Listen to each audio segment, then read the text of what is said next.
What's up, everybody? Welcome to my afternoon strength and flexibility workout. Today I'm going to be doing parallel bar dips, neutral grip pull-ups, and I'll do some rotator cuff work as a supplementary exercise, and I might do some bicep and tricep work. I'll see how much time I've got because I'm starting very late today. And for my warm-up today, I am just doing a little bit of this body blade for the rotator cuff, to get my rotator cuff fired up and doing its job properly. When you've had a traumatic shoulder injury like mine, I had a slap tear in both shoulders, you need to warm up your shoulders in very creative ways. You really need to continually remind that rotator cuff how to do its job properly, and this body blade is really, really good for that.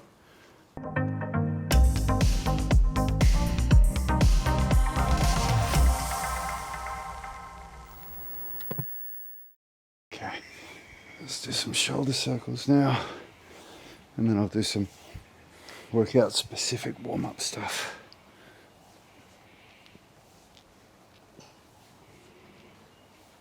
All right, now a few dips.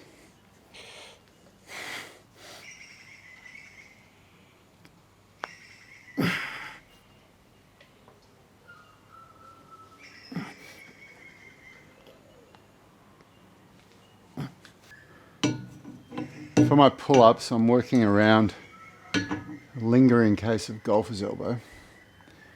And so this is my first week where I'm going to be actually using lifting straps for all of my pulling movements, including my pull-ups, which is something that I virtually never do.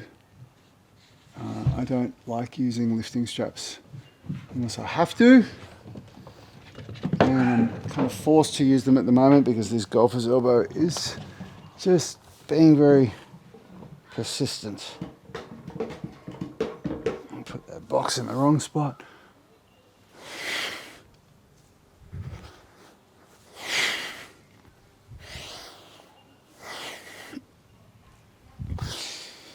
Ah, it feels so weird doing pull-ups with lifting straps on. But if it allows me to deload my wrist flexors, then I'm all about it.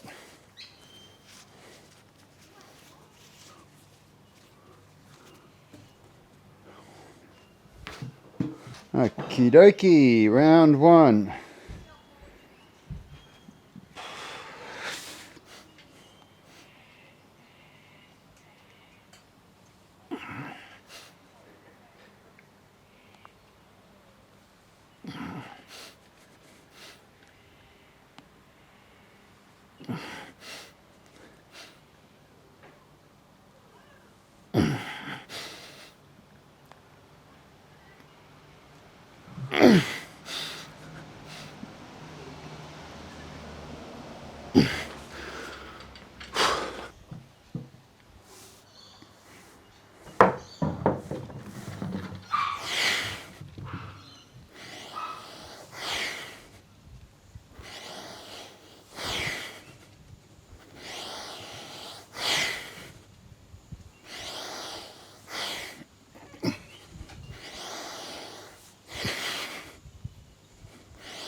Well, that was weird,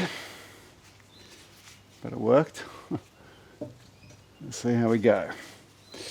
Big part of fixing golfer's elbow is just about deloading those wrist flexors.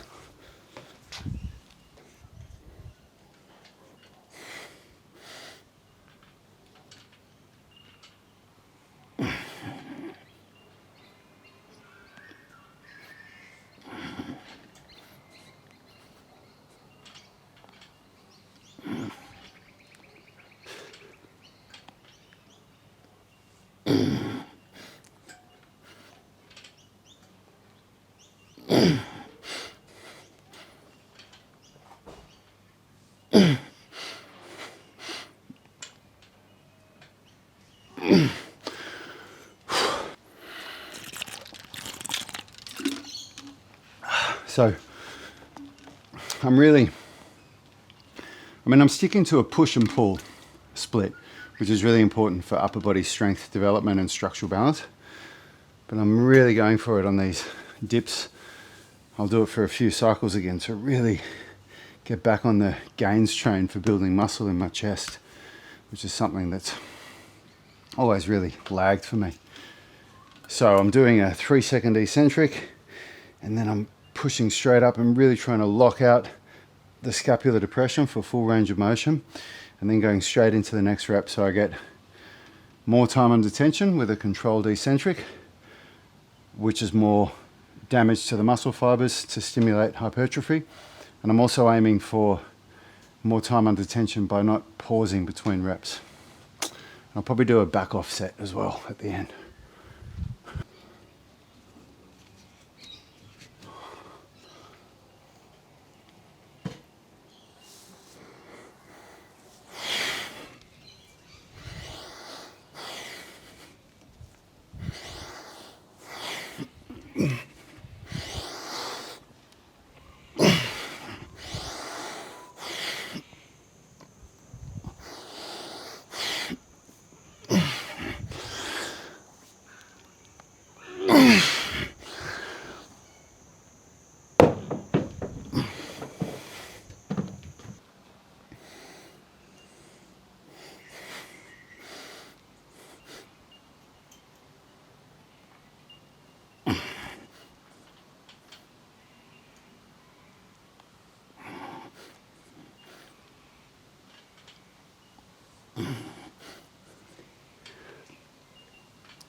This is a great opportunity to talk about progressive overload and why it's so important to be really accurate with measuring your reps. See, that was my third set and I got seven reps. And even though that seventh rep, I ground it out, like really had to grind it out to get it, I still got it. So I've recorded 7 reps for my first 3 sets. And if I look at my last workout, I can see that in my last workout, I did 7 reps only for the first 2 sets, then 6 reps for 2 sets, and then 5 reps. So even if I get 6 reps and 6 reps or 6 reps and 5 reps for the next 2 sets, I've still achieved progressive overload by doing 1 more rep in that set, in the whole workout, by doing it in that set. And so what I'm going to do, I'll probably aim for 6. I don't think I'll get more than 6 for the next set, and I'll really try for 6 in the last set. But I'm also going to do rest pause like I did last time, where I'll do 2 extra paused reps. And that's how you accurately use progressive overload. You've got to be honest with your reps. You don't record reps that you don't get.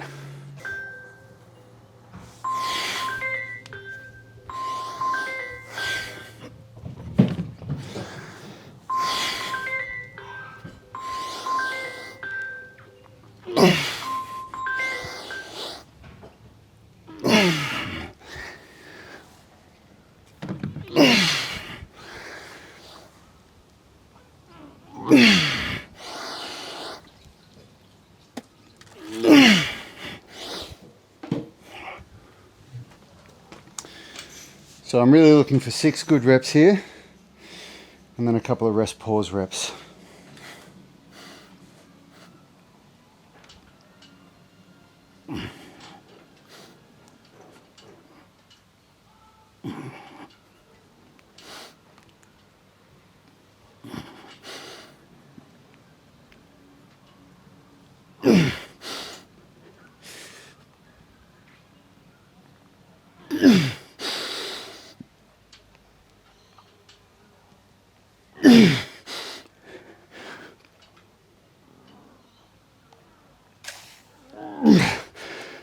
Woo, I got 7.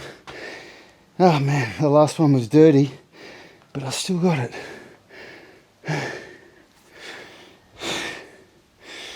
Come on.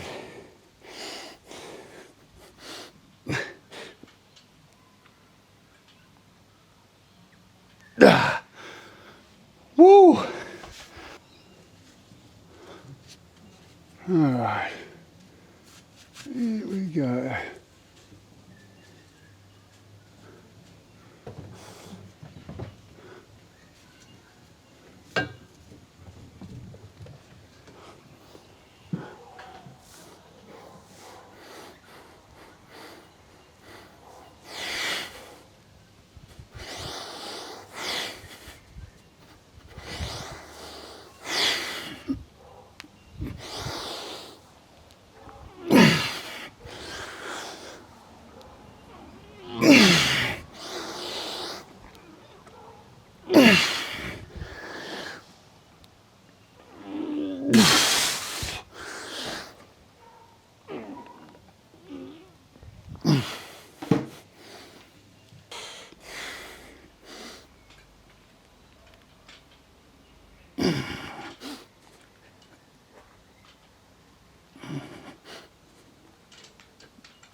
So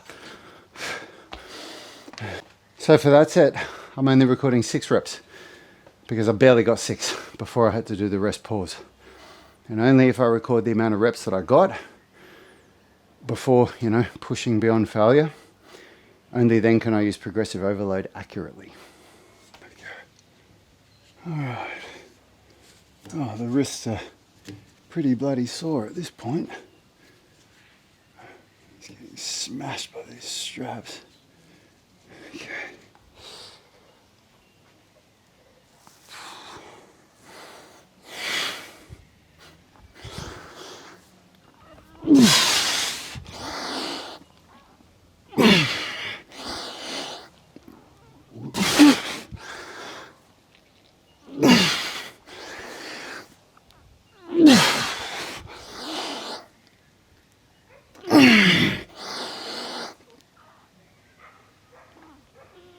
Ah. Woo.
Oh man, that one's tough for me. But you know what? That's better than I was a week ago. I got 9 reps then, and I could have done 10, but I'd rather get 9 for all my sets because only a week ago I could barely do 8, and my technique wasn't as good either.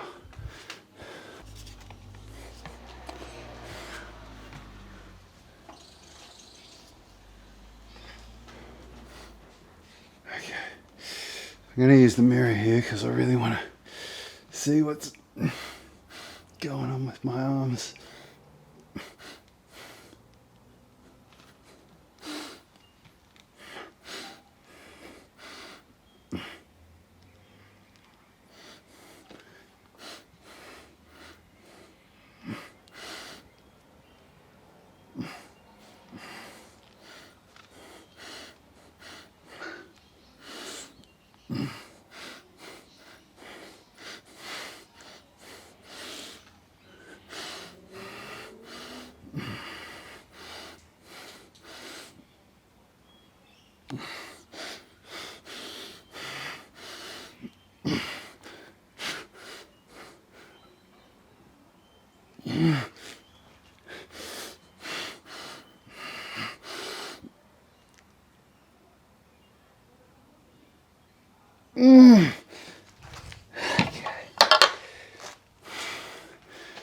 It was better than I was expecting, to be honest.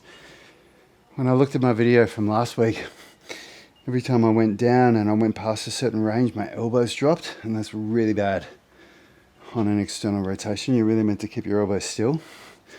So I was really working on keeping my arms, elbows up, but trying to force past the height of my shoulders with my hands and without the shoulders elevating.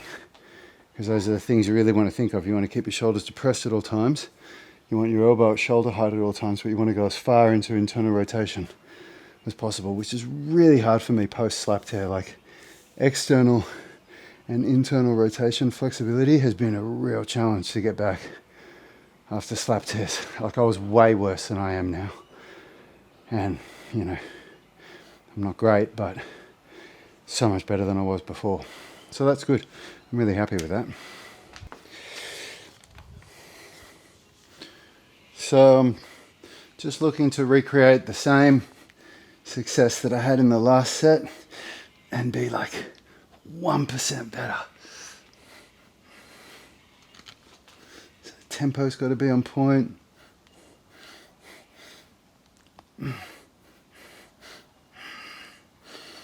Keep my shoulder depressed, my scapulars, which I'm finding really challenging on the right side.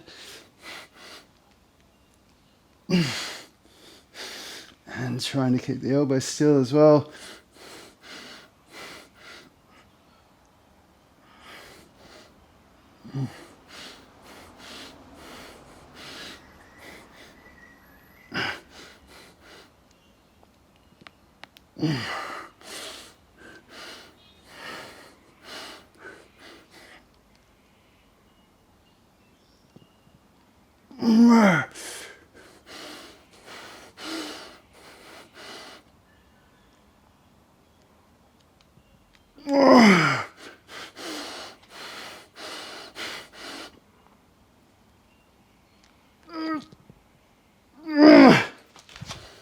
All right, last set.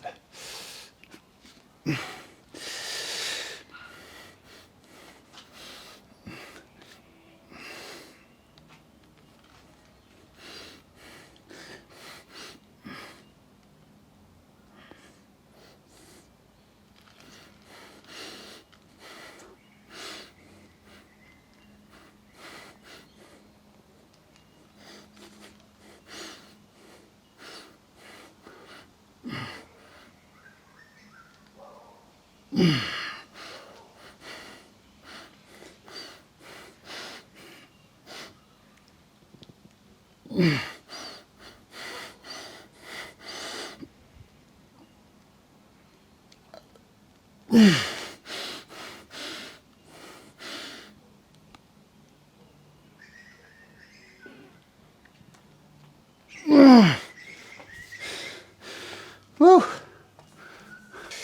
And now I'm just going to do one back off set, which is really just a way to get a whole lot more volume on a particular muscle group. I'm not going to be worrying about tempo, and I'm not going to be going as deep as I do in my normal sets.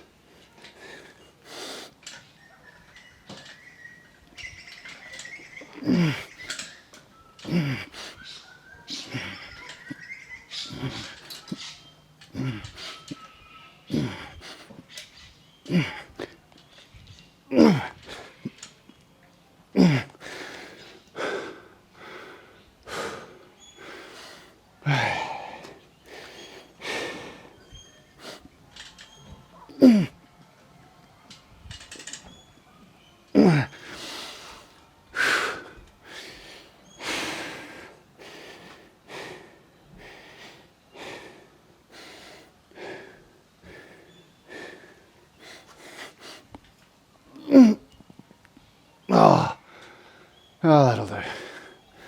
All right, everyone. I'll see you in tomorrow morning's handstand hanging and flow workout. Have a good one.